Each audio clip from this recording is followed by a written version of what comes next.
देखिए, एक अंग्रेजी में कहावत है और वो हम भारतीयों पर लागू होता है। You may not be interested in war, war is interested in you. आप युद्ध में हो सकता है कि आपकी कोई रुचि नहीं हो, लेकिन युद्ध की रुचि आप में है। आज खाड़ी के देश में जो भी हो रहा है उसका जो इम्पैक्ट है वो सिर्फ भारत ही नहीं विश्व में है। आज $110 पर बैरल जिसको बोलते हैं, उसकी कीमत जहां 50, 60, 70 थी वहां बढ़ गई है। आज हमारे यहाँ ही प्रॉब्लम नहीं है, अमेरिका में भी प्रॉब्लम है, यूरोप में भी प्रॉब्लम है। आप नाम बताएं, अब बगल के पाकिस्तान में देख लें तो प्राइस तो पहले दिन से, और वो तो बार बार वहां के जितने इतिहासकार हैं, कमेंटेटर, वो बोल रहे हैं अरे बाबा ये जो आज की डेट में आप जो कॉन्ट्रैक्ट करेंगे उसका इम्पैक्ट 3 महीने बाद होता है, संग संग नहीं होता जी। तो बोलते इतना जल्दी तुम 300 रुपया क्यों ले गए पेट्रोल पर लीटर। तो कहानी ये है कि ये जो युद्ध चल रहा है कितनी देर चलेगा, उसका प्रारूप क्या होगा, कहाँ होगा, उसका इम्पैक्ट तो हम लोग पर पड़ेगा, इसमें कोई शक नहीं है और हमें इसके लिए तैयार रहने की जरूरत है। एक हमारे ही हिंदी गाने से मैं जवाब देता हूँ, इधर तो जल्दी जल्दी है, उधर आहिस्ता आहिस्ता। अमेरिका आज की डेट में ये युद्ध हार रहा है। आज 29वें दिन माने 5वें सप्ताह में जब ये संघर्ष एंटर कर रहा है, एक चीज जो नजर आ रही है कि हम लोग उसको बोलते हैं who is in control. Iran he is in control. Iran dictate कर रहा है।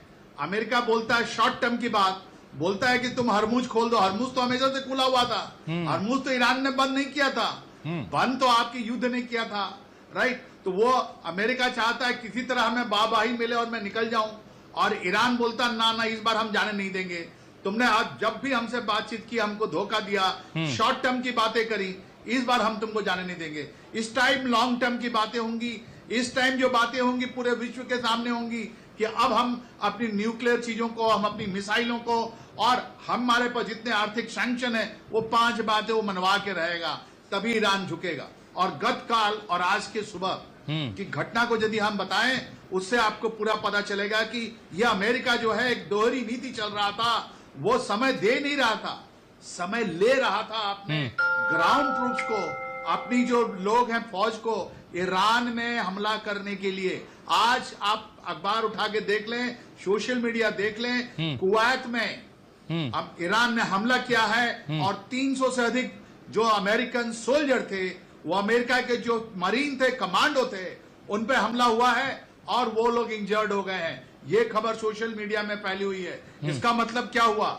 इसका मतलब ये हुआ कि अमेरिका एक तरफ तो बोल रहा था 2 दिन, जैसा आपने भी कहा, फिर 5 दिन और 10 दिन। नो, वो ग्राउंड ट्रूप्स की हमले की तैयारी कर रहा था, और उस हमले के पीछे सऊदी अरेबिया, न्यूयॉर्क टाइम्स लिखता है अमेरिका का कि जो सऊदी अरेबिया है बार बार बोल रहा है इजराइल के साथ आवाज में आवाज मिला के ईरान को खत्म करो, नहीं तो इनके पास यदि न्यूक्लियर रह गया तो हमारे लिए एक बहुत बड़ा मुसीबत है। और अमेरिका इसके लिए तैयार नहीं है। अमेरिका बोलता है देखो अब अरब भी हमारे साथ बोल रहा है कि ईरान पे हमला करो, राइट। तो ये तो कहानी आज की डेट में है। खाड़ी के देश जो है 2 भागों में विभक्त हो गए हैं, जिसमें आपका बहरीन, जिसमें आपका कतार, जिसमें आपका ओमान, ये सब ईरान के साथ हैं, राइट। और बाकी उस तरफ कौन है? यूएई, सऊदी अरेबिया, जॉर्डन, ये सब मिलकर के वो लोग चाह रहे हैं कि जो हमला चल रहा है अमेरिका का और इजराइल का, वो लगातार चलता रहे। और अमेरिका ये वक्त ले रहा था ताकि उसकी जो क्षति हुई है, हानियां हुई है, अब उनके कोई एयरक्राफ्ट, उनकी कोई स्टिल्थ टेक्नोलॉजी जिसको लेके उन्हें गर्व था, और हमें भी, और इसका इंपैक्ट भारत पे है, क्योंकि वही टेक्नोलॉजी जिसको हम ईरान ने मार गिराया, F-35 या उनके सुपर पावर जितने चीजें थी वो हम खरीद रहे थे, MQ-9 खरीद रहे थे, वहां गिर गया।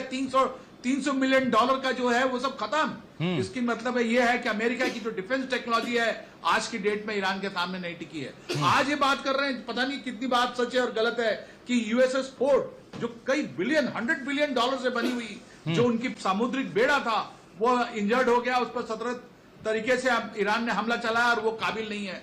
उनका यूएसएस लिंकन भाग गया और वो लोग बोल रहे थे कि हम कारग आइलैंड पर। लेकिन अब मैं आऊंगा, अगला सवाल लेके आऊंगा, लेकिन आरके श्रीवास्तव, भारत को जाना चाहिए मीडिएटिंग करने के लिए?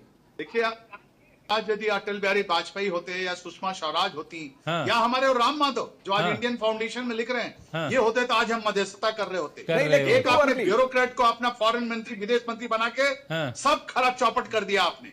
हम इधर के हैं ना उधर के हैं, आज हम घूम रहे हैं, हमारा विदेश नीति पता नहीं। और एक जो शब्द उन्होंने इस्तेमाल किया 2 दिन पहले, बहुत ही निंदनीय है।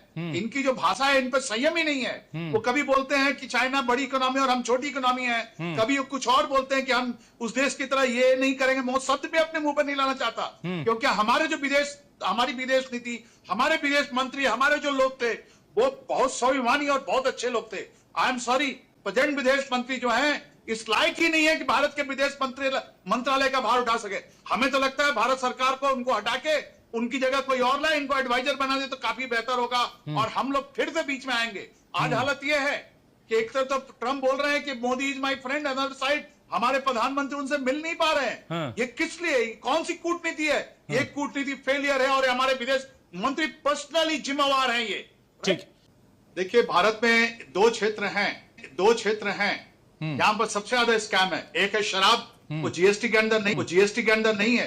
और दूसरा ये पेट्रोल, ये भी जीएसटी के अंदर नहीं है। रिया साहब हमारे बड़े अर्थनीतिक हैं, उनको तेल पर उनकी बड़ी पकड़ है।